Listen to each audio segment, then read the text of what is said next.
ओम नमो भगवते वासुदेवाय।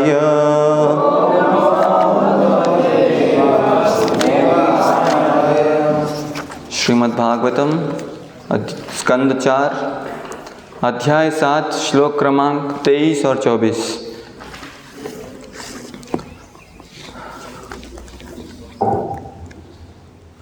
तेईस का अनुवाद पढ़ता हूँ, उसके बाद 24 श्लोक का उच्चारण करेंगे। तत्तेजसा हतरुच सन्न जिह्वास साध्वसाः मूर्ध्ना धृतांजलिपुटा उपतस्थुरदोक्षजम्। अनुवाद और तात्पर्य श्री श्रीमद् एसी भक्तिवेदांत स्वामी प्रभुपाद द्वारा नारायण की शारीरिक कांति के तेज से अन्य सबों की कांति मंद पड़ गई और सबों का बोलना बंद हो गया। आश्चर्य तथा सम्मान से भयभीत सबों ने अपने अपने सिरों पर हाथ धर लिए और भगवान अधोक्षज की स्तुति करने के लिए उद्यत हो गए। श्लोक 24।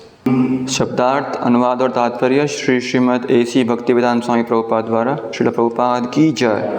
अपि अभि अर्वाक वृत्तयः मानसिक क्रियाकलापों से परे, यस्य जिसकी, मही यश तू लेकिन, आत्मभू आदयः ब्रह्मा इत्यादि ने, यथामति अपनी अपनी सामर्थ्य के अनुसार, गृह्णन्ति स्म स्तुति की, कृत अनुग्रह उनके अनुग्रह से प्रकट, विग्रहम दिव्य रूप। अनुवाद। यद्यपि ब्रह्मा जैसे देवता भी परमेश्वर की अनंत महिमा का अनुमान लगाने में असमर्थ थे, किंतु वे सभी भगवान की कृपा से उनके दिव्य रूप को देख सकते थे। अतः वे अपने अपने सामर्थ्य के अनुसार उनकी सादर स्तुति कर सके। तात्पर्य। भगवान सदैव अनंत है और उनकी महिमाओं का वर्णन कर पाना ब्रह्मा जैसे पुरुष के लिए भी दुष्कर है। कहा जाता है कि भगवान के प्रत्यक्ष अवतार अनंत के अनंत मुख है और वे प्रत्येक मुख से अनंत काल से भगवान की महिमा वर्णन का प्रयत्न करते रहे हैं, तो भी उनकी महिमाओं का वर्णन पूरा नहीं हो पाया। सामान्य मनुष्य के लिए भगवान की अनंत महिमा को समझ पाना या उसका वर्णन कर पाना संभव नहीं, किंतु अपनी अपनी शक्ति के अनुसार लोग उनकी स्तुति तो कर ही सकते हैं। सेवा भाव से यह शक्ति बढ़ती है। सेवोन्मुखे ही जिह्वादो का अर्थ है कि जीव से भगवान की सेवा प्रारंभ होती है। यह कीर्तन की द्योतक है। हरे कृष्ण कीर्तन से भगवान की सेवा प्रारंभ की जा सकती है। जीव का दूसरा कार्य भगवान के प्रसाद का स्वाद लेना और उसे ग्रहण करना है। हमें अनंत की सेवा जीव से प्रारंभ करनी चाहिए और जप करने तथा भगवान का प्रसाद ग्रहण करने में पटु होना चाहिए। भगवान के प्रसाद को ग्रहण करने का अर्थ है समूची इंद्रियों को वश में करना। जीभ सर्वाधिक अनियंत्रित इंद्रिय मानी जाती है। सर्वाधिक अनियंत्रित इंद्रिय मानी जाती है क्योंकि यह अनेक अभक्ष्य पदार्थों के पीछे पड़ी रहती है, जिससे यह जीवात्मा को बद्ध जीवन के गर्त में धकेलती है। चूँकि जीवात्मा एक जीव से दूसरे में देहांतर करता है, अतः उसे अत्यंत घृणित वस्तुएं खानी पड़ती है जिसका कोई पारावार नहीं है। जीव को जप करने तथा भगवान के प्रसाद खाने में लगाना चाहिए, जिससे अन्य इंद्रियां वश में रहे। जप या कीर्तन औषधि है, प्रसाद भोजन है। इन क्रियाओं से सेवा प्रारंभ की जा सकती है और ज्यों-ज्यों सेवा बढ़ती जाती है, भगवान भक्त के समक्ष अधिकाधिक रूप में प्रकट होते हैं। किंतु उनकी महिमा का अंत नहीं है और उनकी सेवा का भी अंत नहीं है। ओम अज्ञानतिमिरान्धस्य ज्ञानाञ्जनशलाकया चक्षुरुन्मीलितं येन तस्मै श्रीगुरवे नमः। नमो विष्णुपादाय कृष्णपृष्ठाय भूतले श्रीमते भक्तिविकासस्वामिनिति नामिने। नमो विष्णुपादाय कृष्णपृष्ठाय भूतले श्रीमते भक्तिवेदान्तस्वामिनिति नामिने। नमस्ते सारस्वते देवे गौरवाणी प्रचारिणे निर्विशेष शून्यवादी पाश्चात्यदेशतारिणे। जय श्री कृष्ण चैतन्य प्रभु नित्यानंद श्री अद्वैत गदाधर श्रीवासादि गौर भक्तवृंद। हरे कृष्णा कृष्णा कृष्णा हरे हरे, हरे राम राम राम हरे हरे। अप्यर्वाग्वृत्तयो यस्य महीत्वात्मभुवादयः यथामति गृह्णन्ति स्म कृतानुग्रह विग्रहम्। यद्यपि ब्रह्मा जैसे देवता भी परमेश्वर की अनंत महिमा का अनुमान लगाने में असमर्थ थे, किंतु वे सभी भगवान की कृपा से उनके दिव्य रूप को देख सकते थे, अतः वे अपने अपने सामर्थ्य के अनुसार उनकी सादर स्तुति कर सके। तो यहाँ पे वृत्तांत क्या चल रहा है वैसे बोलने का ज़रूरत तो नहीं है, सबको पता है। दक्ष ने यज्ञ किया और भगवान ने अभी दर्शन दिया, भगवान प्रसन्न हो गए। और इसके पहले श्लोक में हम देखें, तत्तेजसा हतरुच सन्न जिह्वा ससाद्वसा मूर्ध्ना धृतांजलिपट उपस्थु अधोक्षजम। तो भगवान का नाम ये अधोक्षजम, अधोक्षज भगवान। अधोक्षज ये शब्द हमने बहुत बार सुना है। सवै पुंसाम परो धर्मो यतो भक्तिर अधोक्षज। तो श्रील प्रभुपाद भी इसका वर्णन करते हुए बहुत बार बताते हैं अधोक्षज। अधोक्षज मतलब अधकृत अक्षज, मतलब अक्षज मतलब इंद्रियों द्वारा जो हम समझ पाते हैं वो भी अधकृत, वो भी काम नहीं करेगा उधर। तो हमारे इंद्रियों से, हमारे बुद्धि से भगवान को के बारे में कुछ भी नहीं समझा जा सकता है। तो यहाँ पे जैसे बताया, तो यद्यपि ब्रह्मा जैसे देवता भी परमेश्वर की अनंत महिमा का अनुमान लगाने में असमर्थ है, ब्रह्मा। तो इसके बारे में थोड़ा समझने के लिए दशम स्कंद में ब्रह्मा जी के जो प्रार्थना है वो सब पूरे यही विषय में है। तो वहाँ से एक श्लोक पढ़ता हूँ। दशम स्कंद अध्याय 14, उसमें शुरुआत से ब्रह्मा जी यही बोलते हैं कि आपको समझ पाना कठिन है, मेरे बस के बाहर है। तो श्लोक क्रमांक 38, यस। जानन्त एव जानन्तु किं बहुक्त्या न मे प्रभो मनसो वपुषो वाचो वैभवम तव गोचरः। अनुवाद, ऐसे लोग भी हैं जो यह कहते हैं कि वे कृष्ण के विषय में सब कुछ जानते हैं, वे ऐसा सोचा करें, किंतु जहाँ तक मेरा संबंध है मैं इस विषय में कुछ अधिक नहीं कहना चाहता। हे प्रभु, मैं तो इतना ही कहूँगा कि जहाँ तक आपके ऐश्वर्यों की बात है वे मेरे मन, शरीर तथा शब्दों की पहुँच से बाहर है। तो ब्रह्मा जी बोल रहे, तो भगवान के बारे में समझना मेरे लिए भी बस के बाहर नहीं है। जैसे इसके पहले यही प्रार्थना में ब्रह्मा जी बोलते हैं कि वो व्यक्ति जो, इस श्लोक में, ज्ञाने प्रयासम उदपास्य नमन्त एव। ज्ञाने प्रयासम उदपास्य, ज्ञान प्रयासम समझ में आ रहा है, अपनी बुद्धि लगा करके समझने का प्रयास कर रहे हैं, हाँ, ज्ञान के प्रयास। तो उदपास्य वो छोड़ करके, त्याग करके, नमन्त एव, नमन्त एव नतमस्तक हो जाओ, भगवान को नमस्कार करो। हाँ, जीवंती सन्मुखरितां भवदीय वार्तां स्थाने स्थिता श्रुतिगतां तनुवान मनोभिर ये प्रायशो जित अजित अपि तैस्त्रिलोक्याम। जो लोग अपने प्रतिष्ठित सामाजिक पदों पर रहते हुए ज्ञान विधि का तिरस्कार करते हैं और मनसा वाचा कर्मणा आपके तथा आपके कार्यकलापों के गुणगान के प्रति सम्मान व्यक्त करते हैं और आप तथा आपके द्वारा गुंजित इन कथाओं में अपना जीवन अर्पित कर देते हैं, वे निश्चित रूप से आपको जीत लेते हैं। अन्यथा आप तीनों लोगों में किसी के द्वारा भी अजेय है। हाँ, तो यहाँ पे सरलता जो अपनी बुद्धि लगा करके भगवान को समझने का प्रयास छोड़ दिया है, सिर्फ नमन्त एव, केवल जो भगवान के बारे में जो वर्णन है, जो भक्त से हम सुनते हैं भगवान के बारे में, भगवान का गुणगान, सिर्फ वही श्रवण कर रहा है और भगवान का नाम जप कर रहा है, भगवान की शरण में आ गया है, तो उसी को भगवान समझ में आते हैं। इसके पहले श्लोक में आगे के श्लोक, अथापि ते देव पदाम्बुजद्वयं प्रसादलेशान् गृहीत एव हि जानाति तत्त्वं भगवन् महिम्नो न चान्ये एकोपि चिरं विचिन्वन्। तो अथापि ते देव पदाम्बुजद्वयं प्रसादलेशान् गृहीत एव हि, तो भगवान को समझ पाना केवल भगवत कृपा द्वारा ही संभव है।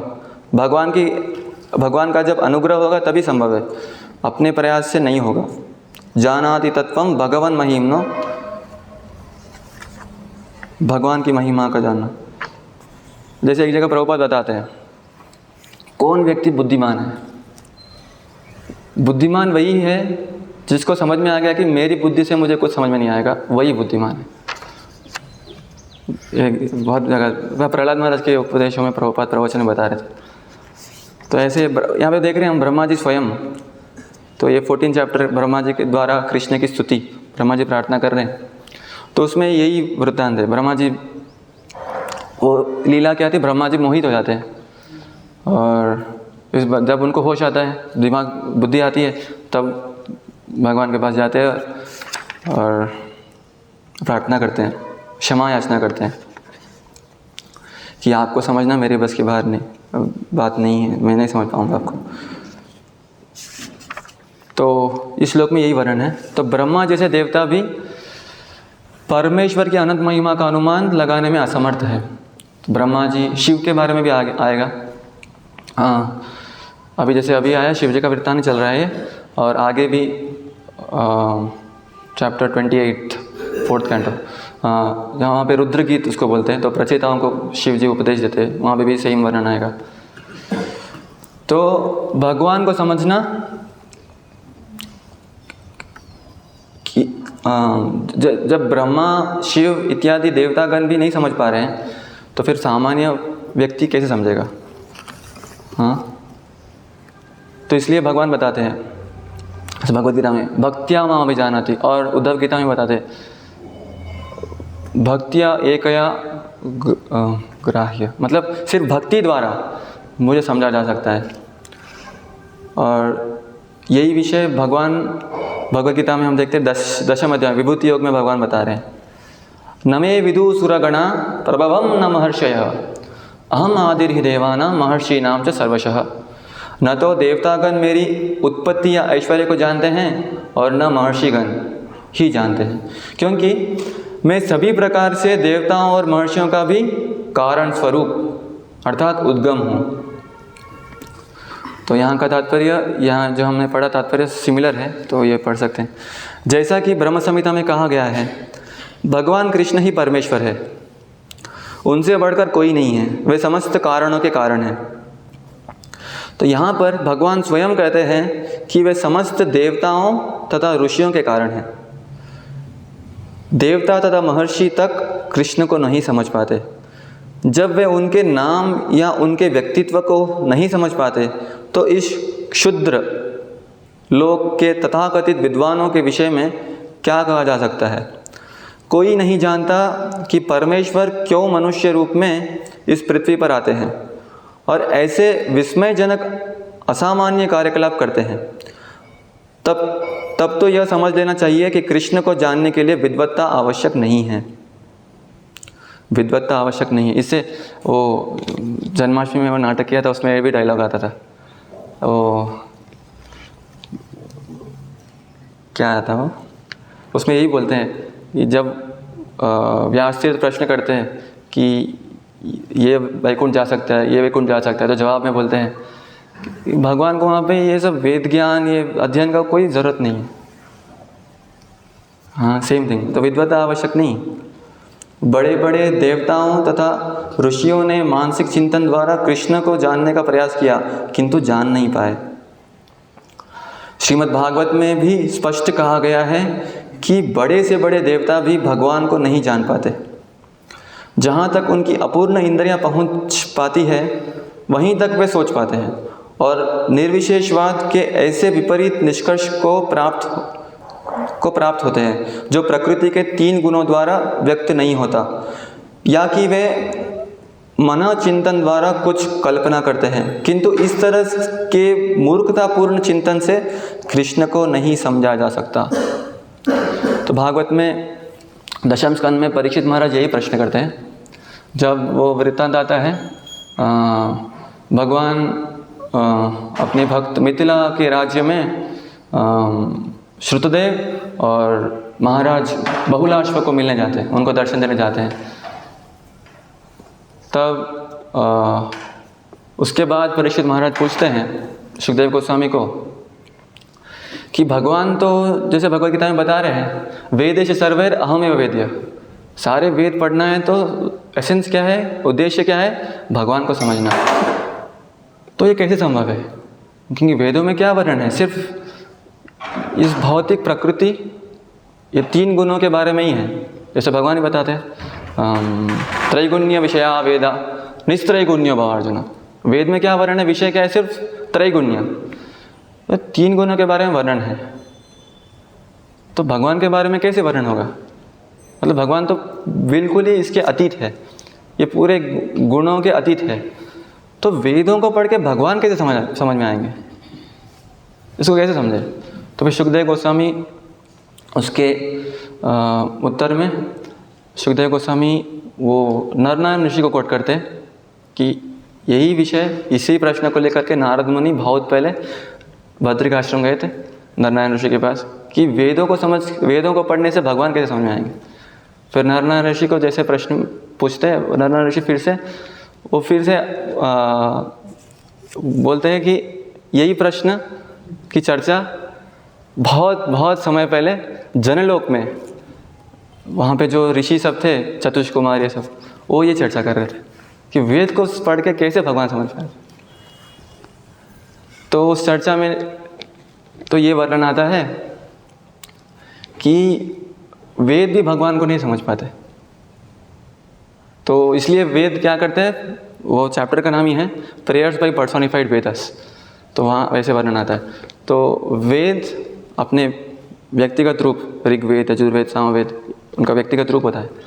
हम गोलोक चरण में भी देख सकते हैं, वैकुंठ के चारों तरफ, वैकुंठ गोलोक वृंदावन के चारों तरफ होते हैं।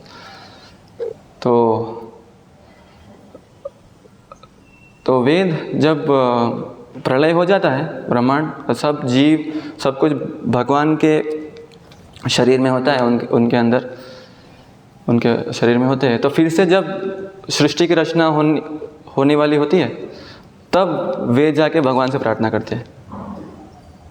तो वहाँ पे ऐसा वर्णन है, सुखदेव गोस्वामी बोल रहे हैं, जैसे जब कोई राजा सो जाते हैं तो जब सुबह हो गई और उनको उठाना है, तो बहुत सारे पोएट्स, गायक वगैरह जाके कविताएं सुनाएंगे, उनका गुणगान करेंगे, फिर राजा उठेंगे। तो ऐसे ही मतलब वेद जाके भगवान को उठा रहे हैं, अभी सृष्टि करने का कार्य चालू करना है, तो आप जागिए। वही प्रेयर्स में जैसे फेमस है पुरुष सूक्त, ओम सहस्त्र शीर्षा पुरुष सहस्राक्ष, वो वैसे ही प्रेयर्स आते हैं। तो वेदों से भी भगवान समझना बहुत कठिन है। तो इसलिए यहाँ पे प्रभुपाद यहाँ पे लिख रहे हैं, तो भगवान को कैसे समझ सकते हैं? तो भगवान को सिर्फ भगवान की कृपा से ही समझ सकते हैं, दूसरा कोई प्रयास नहीं, भगवान की कृपा से। जैसे हमने यहाँ पे पढ़ा था, ज्ञान प्रयास उदपास्य नमन्त एव, भगवान की शरण लो भगवान की कृपा से, जब भगवान की कृपा होती है। तो वैसे ही वही वृत्तांत में जब भगवान जा रहे हैं श्रुतदेव और बहुलाश्वर राजा को दर्शन देने के लिए, तो जैसे ही सुखदेव गोस्वामी, व्यासदेव, नारद इत्यादि सभी भक्त, सभी ऋषि लोग को जब पता चलता है भगवान भक्तों को मिलने जा रहे हैं, वो तुरंत आ जाते हैं, वो भी भगवान के साथ में जाना चाहते हैं। तो ये भगवान बोलते हैं कि यदि आपको मेरे साथ चलना है तो मेरे रथ पे सवार हो जाओ, तो फिर लेके जाते हैं। और भगवान का रथ जीवा गोस्वामी परपट में लिख रहे हैं कमेंट्री में कि भगवान का रथ कितने तेज चलता है, हवा की गति से। जैसे आकाश में एरोप्लेन उड़ता है, वो भी हवा की गति से नहीं चलता है, उससे भी तेज। तो वहाँ पे वर्णन आ रहा है कि भगवान द्वारका से निकले और मिथिला के राज्य पे जा रहे हैं, और रास्ते में बहुत सारे राज्य होते हुए जा रहे हैं, और रास्ते में जो भी लोग के प्रति भगवान की दृष्टि जाती है, और वो जो भी लोग भगवान के दर्शन कर रहे हैं, वो सब शुद्ध भक्त बन जा रहे हैं तुरंत, सिर्फ एक बार दर्शन करने से। उनका जो भी भौतिक ये आवरण है, माया मोह जो भी है, वो सब चला गया, देहात्म बुद्धि चला गया, पूरी तरह से कृष्ण भावनामयित बन गए सिर्फ भगवान के दर्शन करने से। तो जीवा गोस्वामी वहाँ पे एक परपट में एक पॉइंट मतलब क्वेश्चन रेज करते हैं, ये कैसे संभव हुआ? क्योंकि भगवान का रथ तो इतनी तेज जा रहा था वायु की गति से, तो किसी को देख पाना तो संभव ही नहीं है, जस्ट चले गया, तो कैसे भगवान के दर्शन कर रहे? तो ये तभी संभव हुआ जब भगवान चाहते हैं उनको उद्धार करना, तो भगवान उनको देखे और भगवान के एम्पावरमेंट से, शक्ति आवेश से वो भगवान के दर्शन कर पाए। तो भगवान के दर्शन करना असंभव है। तो यहाँ पे वही सेम, तो सेवोन्मुखे ही जीवा।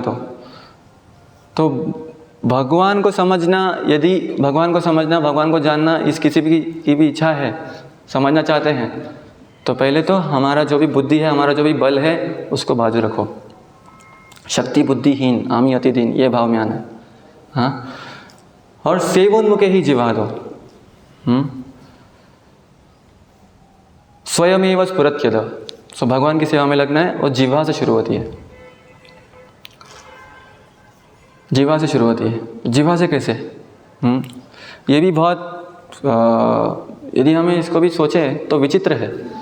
भगवान को समझना है तो बुद्धि काम नहीं करेगी, ना ही आंख से देख पाते हैं, ना ही कानों से सुनेंगे तो समझ में नहीं आएगा, लेकिन जिह्वा से समझ सकते हैं। एक बार प्रभुपाद का फर्स्ट टाइम आता है, इसी कॉन्सेप्ट को प्रभुपाद से समझाते हुए, प्रसाद लेते हुए प्रभुपाद बोलते हैं, तो मेमोरीज में सुना था, तो प्रभुपाद बोलते हैं बहुत सारे योगी ज्ञानी कितने कितने वर्षों तक, कितने कितने जन्मों तक वो कितने भी कठिन तपस्या करे, प्रयास कर ले भगवान को समझने के लिए, भगवान को पहुंचने के लिए, संभव नहीं है। लेकिन मैं यहाँ पे बैठे बैठे सिर्फ ये गुलाब जामुन मुँह में डाल लूँ, भगवान समझ में आ गया मुझे। सेवोन्मुखे ही जीवा दो स्वयमेव स्फुरत्यद।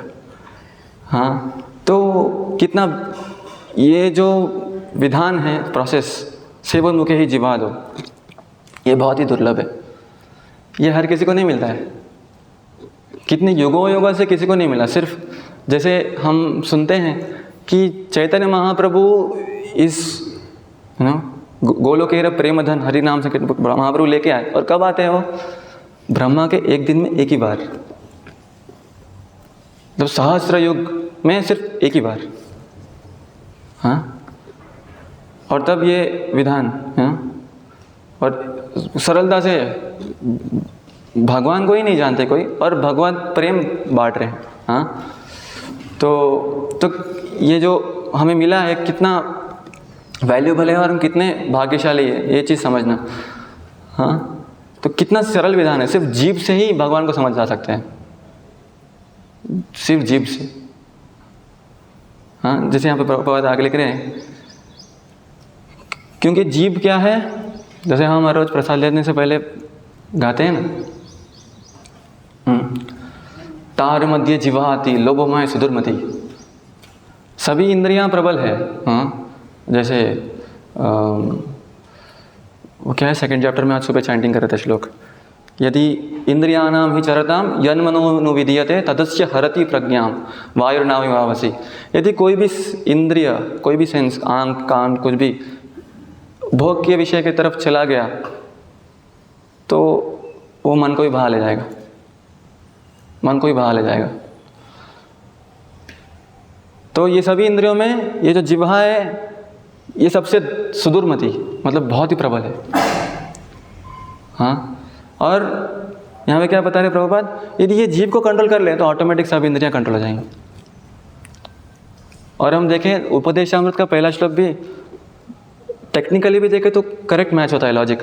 जैसे वो स्टार्ट होता है वाचो वेगम मनसा क्रोध वेगम, मतलब ऐसे ही श्लोक नहीं बना है, लिंक है। वाचो वेगम मनसा क्रोध वेगम जिह्वा वेगम उदरोपस्थ वेगम। हर जगह देखो वाच और जिह्वा, जिह्वा के दो कार्य हैं, बोलना और स्वाद लेना, खाना। तो यदि सेंस कंट्रोल करना है तो पहले वाक कंट्रोल करो। हाँ, अभी ऐसा नहीं बोले कि पहले मन को कंट्रोल करो फिर ऑटोमेटिक आपका वाक कंट्रोल हो जाएगा, नहीं। वाचो वेगम, if you control your speech, आपके जो भी बोली है उसको कंट्रोल करेंगे तो ऑटोमेटिक मन कंट्रोल हो जाएगा। तो कैसे समझे इसको? क्योंकि बोलते क्या है, जो मन में तो आता है वही बोलते हैं। तो पहले मन को कंट्रोल करो फिर वाक कंट्रोल हो जाएगा ना ऑटोमेटिक। नहीं, ऐसा नहीं बोल रहे। वाचो वेगम मनसा वेगम वो कंट्रोल हो जाएगा, उसके बाद क्रोध वेगम वो ऑटोमेटिक कंट्रोल हो जाएगा, लिंक है। वैसे ही जिह्वा वेगम, जिह्वा वेगम मतलब स्वाद चखना, ये जो वेग है, अच्छे खाना पीना। जैसे यहाँ पे बता रहे जीभ क्या करती है? जीभ सर्वाधिक अनियंत्रित इंद्रिय मानी जाती है क्योंकि यह अनेक अभक्ष्य पदार्थों के पीछे पड़ी रहती है। हमेशा कुछ ना कुछ तो खाना, इसलिए क्या करती है?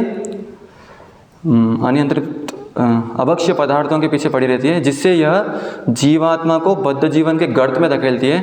क्योंकि जीवात्मा एक जीव से दूसरे में देहांतर करता है, अतः उसे अत्यंत घृणित वस्तुएं खानी पड़ती है। अत्यंत घृणित वस्तुएं, समझ में आ रहा है? देखे दूसरे जीव को देखो क्या खाते हैं, कुत्ता, सुअर, कौवा।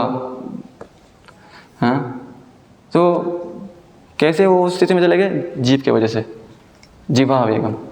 तो जीभ को कंट्रोल करेंगे तो आर्टिफिशियली भी कंट्रोल नहीं होगा। अभी जो लोग आर्टिफिशियली कंट्रोल करने का प्रयास कर रहे हैं, बहुत तपस्या, जैसे मायावादी होते हैं, वो भी बहुत तपस्या करते हैं। उनकी जैसे तपस्या तो हम ही नहीं कर सकते। हर क्षण, अभी तो इस ज़माने में असली मायावादी नहीं है, कोई होगा रेयरली। हाँ, तो मतलब कुछ भी स्वाद भी नहीं चखना चाहते। यदि कुछ भी आइटम आ गया तो सब कुछ मिक्स कर लेंगे, नहीं स्वाद नहीं चखना है, सब मिक्स कर लेंगे, खाएंगे। तो इस तरह की तपस्या तो कोई नहीं कर पाता है। हाँ, तो आर्टिफिशियली कंट्रोल नहीं होगा क्योंकि हाँ फॉर टाइम बीइंग कुछ समय तक कर सकते, लेकिन जब ऐसे समय आएगा जब कोई परिस्थिति ऐसे बनी जहाँ पे बहुत सारे भोग विषय के बीच में पड़ गए और वो आकर्षित कर रहे हैं, तो नियंत्रण नहीं होगा, तब छूट जाएगा। लेकिन यहाँ पे जो विधान है शैवोन्मुखे ही जिह्वादो, तो इसलिए क्या विधान है? एक जो भक्त होता है, जैसे यहाँ पे ब्रह्मा जी भी का वृत्तांत में देखते हैं, तो एक जो भक्त होता है वो ये समझता है कि मैं अपने आप को नियंत्रण करना ये मेरे बस की बात नहीं है। आपके बारे में समझता दूर की बात, मैं अपने आप को नियंत्रण करना वही बस की बात नहीं है। हाँ, नहीं कर सकता मैं। आमी तो अति दीन, हाँ योग्यता विचारे किछु ना ही पाए, ये आचार्य के सॉन्ग में बहुत मीनिंगफुल है। तो ये भक्त का विचार, तो इस तरह के मूड से वो कैसे रहता है? पूरा भगवान के ऊपर शरणागत। अभी कोई व्यक्ति किसी और की सहायता क्यों मांगेगा जब वो ये समझ जाएगा कि मेरे से नहीं होगा, कोई और सहायता करे।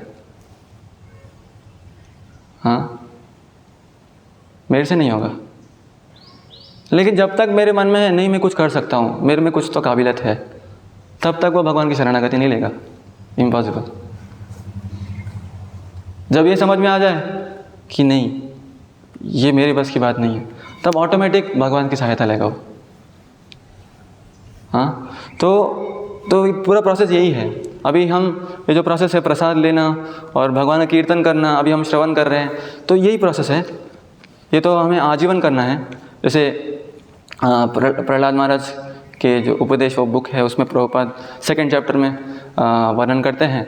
जब प्रहलाद महाराज उनके मित्रों से बताते हैं कि ये सब खेलना वेलना सब छोड़ो, ये तो आप समय व्यर्थ कर रहे हो, आओ हम कृष्ण कथा सुनते हैं, भगवान के बारे में चर्चा करते हैं, भगवत भक्ति करते हैं, कीर्तन करते हैं। तो वो पूछते हैं ये सब क्यों करना है? तो बताते हैं जैसे हम पढ़ रहे हैं। तो कब तक करना है? कब तक करना है? तो आजीवन करना है,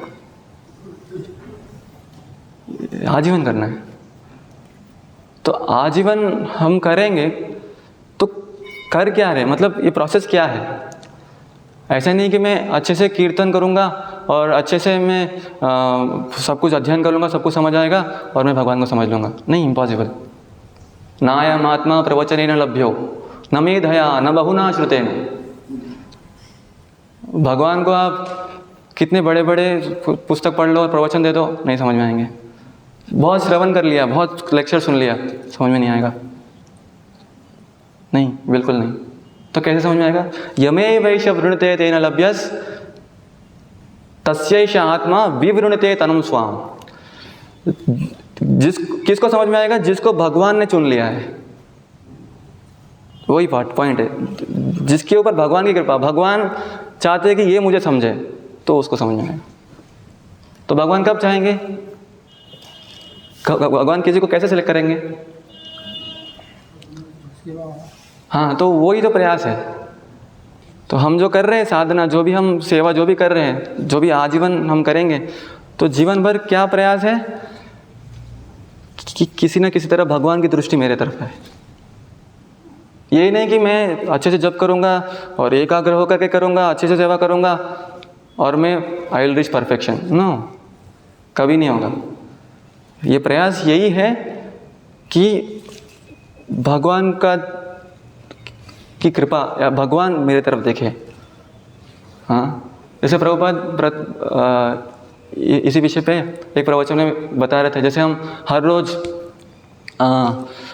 कुकिंग करते हैं और भगवान को भोग लगाते हैं, तो भाव क्या है? तो भक्त का भाव यही है, एक साधक का भाव यही होता है कि मैं कुकिंग कर रहा हूँ, इसको भगवान स्वीकारे, इसको भगवान स्वीकारे। तो प्रभुपाद बताते हैं, यदि एक बार भगवान ने आपका जो निवेदन है वो स्वीकार लिया, आपका जीवन सार्थक। मतलब अभी तक हमारा जीवन सार्थक नहीं हुआ, मतलब अभी तक हम जो भोग लगा रहे हैं भगवान स्वीकारे नहीं, मतलब उस लॉजिक से देखा था। तो प्रयास और ज़्यादा करना है, और हमारे बल से कुछ नहीं होगा। भगवान आप मुझे देखिए। और कितने समय तक हम प्रयास कर रहे हैं? आजीवन। सुनते ही बहुत लोग डर जाते, अरे क्या है आजीवन? अभी जैसे हम वर्णन सुनते हैं कि हमारा जो असली जीवन है या अस्तित्व है वो तो नित्य है, न जायते न म्रियते, न कभी जन्म हुआ न मरण है। तो इटर्नल स्केल पे यदि ये सिर्फ 50-60 साल या 100 साल देख लें तो क्या है? जस्ट एक फ्लैश। हाँ, योने सहस्राणि बहूनि गत्वा दुखेन लब्ध्वापि च मानुषत्वम्। ऐसे बहुत सारे योनियों में, बहुत सारे जन्मों में हम कितने बार जन्म लिया, कितने बार, फिर ये मानुष्य जन्म हमें मिला है बस एक ही बार। योने सहस्राणि बहुति गत्वा, सहस्राणि मतलब करोड़ों करोड़ों करोड़ों, अनगिनत, बहूनि गत्वा हमने बिता दिया है। तो बहुत कष्ट उठाया, बहुत इंद्रिय भोग करने में लगे, और बहुत इंद्रिय भोग करना मतलब दुखी होता है, तो बहुत दुखे न लब्ध्वापि च मानुषत्वम्। अभी मनुष्य जन्म मिला है। हाँ, तो किस लिए मिला है? सुखावहम ये न भजन्ति विष्णुम। लेकिन मनुष्य जन्म मिला फिर भी न भजन्ति विष्णुम, विष्णु का भजन नहीं कर रहे, भगवान की सेवा में नहीं लग रहे हैं, भगवान का नाम नहीं ले रहे हैं। तो सुखावहम ये न भजन्ति विष्णुम ते वही मनुष्यात्मनि शत्रुभूता। तो वैसा मनुष्य नहीं है, वो तो अपना शत्रु और सभी का शत्रु भी है, सभी जीवों का शत्रु है। मतलब जो व्यक्ति जिसको मनुष्य जन्म मिला और भगवान का भजन नहीं कर रहा है, वो सभी का शत्रु है। हाँ, तो मैं बता रहा था अभी, यदि एक बात मान ले कि भगवान बता रहे हैं कि वास्तव में हम ये शरीर नहीं, हम आत्मा हैं, और आत्मा का तो कोई जन्म नहीं है, कोई मृत्यु नहीं है, तो शाश्वत जीवन है। तो जैसे हम कल सुन रहे थे, तो प्रभुपाद बता रहे हैं, तो मनुष्य की बुद्धि, मतलब बुद्धिमान व्यक्ति क्या होता है, वो ये सोचता है अरे जब मेरा जीवन शाश्वत है तो ये फिर क्षणिक शरीर में इस बहुत कम समय में ये जीवन क्यों यापन करना है मुझे? शाश्वत जीवन लूँ, शाश्वत शरीर ले लूँ, तो उसके लिए कैसे प्रयास करूँ? तो उसी के लिए, सिर्फ वही प्रयास के लिए हमें ये मानव जन्म मिला है। और इस मानव जन्म में इटर्नल स्केल से कंपेयर करें तो जस्ट एक सेकेंड, एक फ्लैश है। जैसे गुरु महाराज एक बार बता रहे हैं, ब्रह्मा जी की नज़रों में हमारा जीवन कैसा है। एक जोक करके बता रहे थे, ब्रह्मा जी ऊपर से देखे तो एक बच्चा पैदा हुआ, देखते तुरंत ब्रह्मा जी को छींक आया, छींके और तुरंत देखे बस बूढ़ा हो गया, उसको ले जा रहे, मर गया। हमारा जीवन ब्रह्मा जी के एक छींक के बराबर है, बस इतना सा आया गया, फिर नहीं मिलेगा, नहीं मिलेगा। हाँ, तो सिर्फ ये जीवन किस लिए मिला है? बस लगातार भगवान से प्रार्थना करो, भगवान का जो दृष्टि है वो अपने तरफ आकर्षित करना हर क्षण। इसलिए गुरु महाराज बोलते हैं एक प्रवचन में, ये जो हरे कृष्ण मंत्र हम जप कर रहे हैं, हरे कृष्ण, इसको कैसे करना है, कैसे मूड से, मतलब जैसे हम सांस ले रहे हैं, ये इनवॉलंटरी एक्शन है, कोई सोचता नहीं है कि मैं अब सांस लूँगा, नहीं, वो तो चलते रहता है। तो ऐसे हरे कृष्ण मंत्र चलते रहना है, चलते रहना है, रुकना नहीं है, रुकना नहीं है, क्योंकि ये जीवन इसके लिए मिला है। कभी भी कुछ भी हो सकता है, महाराज बोलते हैं ना, कभी भी कुछ भी हो सकता है। तो जैसे मेमोरीज में देखते हैं, प्रभुपाद की लीलामृत में भी पढ़ते हैं, तो जब वो भक्त शुरुआत में प्रभुपाद से जुड़ते हैं, वो कितना इंटेंसली हमें जप करते रहते। अब प्रसाद भी ले रहे हैं, ऐसे मैंने सुना है, प्रसाद लिया, एक निवाला डाला, चबा लिया, निकल लिया, फिर हरे कृष्ण कृष्ण कृष्ण हरे हरे, हरे राम राम राम हरे हरे, और एक हरे कृष्ण कृष्ण कृष्ण, बस लगातार 24 आवर्स प्रचार करने के, पुस्तक वितरण, किसी को पुस्तक दिया और जो बताना था बता दिया, और वो देख रहा है, इनका चल रहा है हरे कृष्ण कृष्ण कृष्ण हरे, लगातार। और तो उनको इसमें ब्लिस आ रहा है, क्योंकि ये विधान ही ऐसा है। जो भगवान बताते हैं 9वें अध्याय में, राज विद्या राजगुह्यम पवित्रम इदमुत्ययम प्रत्यक्षावगमम धर्म्यम सुसुखम कर्तुम अव्ययम। लेकिन हमें कब तक करूँगा, ये नहीं होगा, ऐसे बोलते हैं। और कब तक? हर रोज़ सुबह उठना है, हर रोज़ जप करना है, नींद आता है, क्यों? क्योंकि हम प्रयास नहीं कर रहे, उसमें जो सुख है उसका अनुभव करने का प्रयास नहीं कर रहे। सुसुखम कर्तुम, भगवान बता रहे हैं, और प्रैक्टिकली हम देख भी रहे हैं भक्तों के जीवन में, कांस्टेंट चलते रहता है हरे कृष्ण मंत्र। बहुत सारे उदाहरण हम वरिष्ठ भक्तों को देंगे, हमेशा या तो कुछ श्रवण करते रहेंगे, या तो हरे कृष्ण मंत्र चलते रहेगा, या कुछ तो कुछ भजन गाते रहेंगे एवरी टाइम। हाँ, जैसे एक बार कौन डिवोटी थे, वो मेमोरी में बता, प्रभुपाद के बारे में। एक बार प्रभुपाद के पास बैठे थे, प्रभुपाद कुछ कार्य कर रहे थे, उस पास शांत रूम था, और उनको पता नहीं क्यों ऐसे सुनाई दे रहा था हरे कृष्ण प्रभुपाद का वॉइस। देखो प्रभुपाद तो कुछ कार्य कर रहे हैं, तो जब कहाँ से कर रहे हैं? थोड़ा नज़दीक जाकर सुनते तो प्रभुपाद के शरीर से निकल रहे हरे कृष्ण लगातार नॉन स्टॉप। जैसे हरिदास ठाकुर बोलते हैं, हरिदास ठाकुर को वो 22,000 में मारते हैं, तो हरिदास ठाकुर उनको बोलते हैं आप मेरे टुकड़े टुकड़े भी कर दें, हर एक टुकड़े से हरे कृष्ण मंत्र निकलेगा। ऐसा एक स्टोरी भी आता है अर्जुन के विषय में। अर्जुन द्वारका में आते हैं, पता नहीं स्टोरी डिटेल पता नहीं, तो रुक्मिणी के महल में, रुक्मिणी माता के महल में भगवान रहते हैं, वो कक्ष में, और रात में भगवान रुक्मिणी माता के साथ उधर शयन कर रहे हैं, लेकिन अर्जुन का याद कर रहे हैं, अर्जुन का नाम ले रहे हैं। तो रुक्मिणी मेरे साथ तो अर्जुन को क्यों याद कर रहे हो? तो बोलते हैं ठीक है चलो दिखाता हूँ। तो अगले कमरे में ले जाते हैं जहाँ पे अर्जुन है, सुनो क्या कर रहे हो। उसके हर एक बॉडी पार्ट से कृष्ण कृष्ण कृष्ण निकल रहा। तो कितना, तो हम कब ये स्टेज पे आएंगे? हाँ, तो विधान भी दिया है, प्रोसेस भी दिया है, सिंपल। सेवोन्मुखे जीवा दो, जीव को लगा सेवा में। हाँ,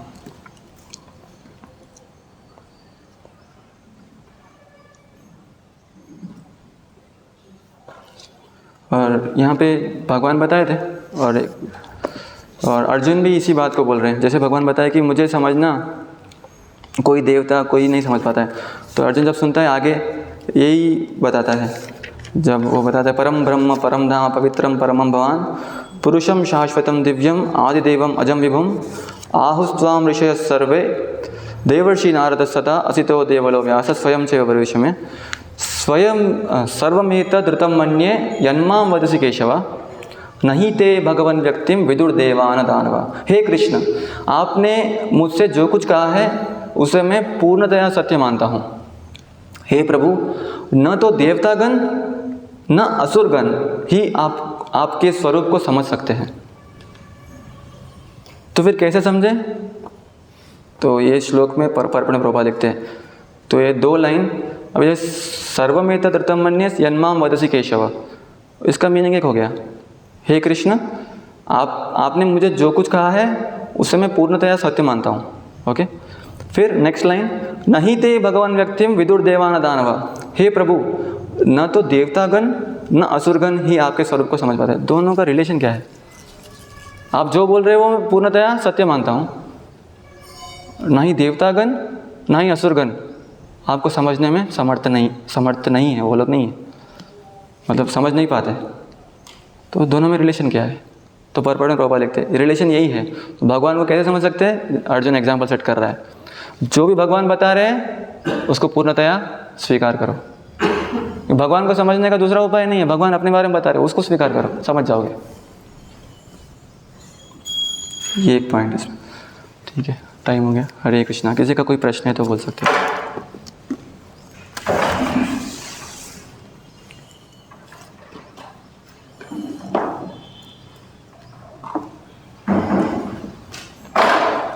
श्रीमद् भागवतम की जय, श्रील प्रभुपाद की जय, हरे कृष्ण महामंत्र की जय।